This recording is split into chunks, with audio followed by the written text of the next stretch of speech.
চাপৰ মহানদীৰ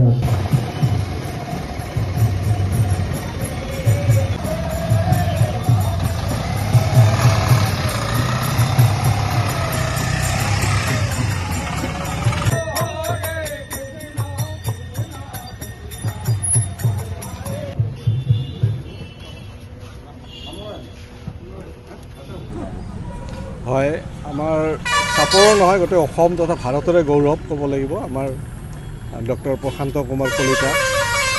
তেখেত চাপৰৰ আৰেঝাৰৰ সন্তান। তেখেতৰ পিতৃ আছিল শিক্ষক।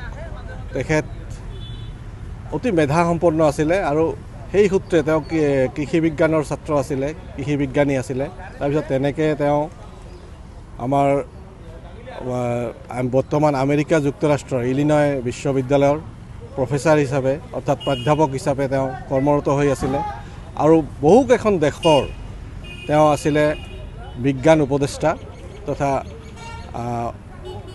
অতিথি প্ৰবক্তা হিচাপে তেওঁ বহু মানে অৰ্ধ শতাধিক দেশৰ তেওঁ অতিথি প্ৰবক্তা হিচাপে যোগদান কৰিছিলে আৰু বহুত দেশত তেওঁ কৃষি বিজ্ঞানত যে এটা অভূতপূৰ্ব এক আলোড়ন সৃষ্টি কৰিছিলে। তেওঁ নতুনত্ব আনিছিলে, অভিনৱত্ব আনিছিলে আৰু এই কৃষি বিজ্ঞানী আন্তঃৰাষ্ট্ৰীয় খ্যাতিসম্পন্ন কৃষি বিজ্ঞানীগৰাকী আমাৰ মাজৰ পৰা যোৱা 5 জুলাইত তেওঁ গুচি যায়।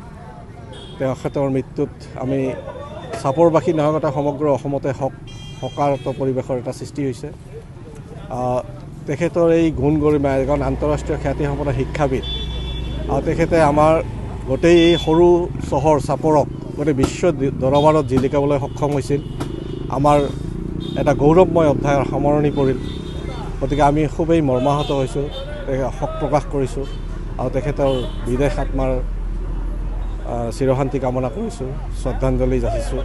গতিকে আমি তেখেতলৈ পুনৰবাৰ শ্ৰদ্ধাঞ্জলি জ্ঞাপন কৰিছোঁ।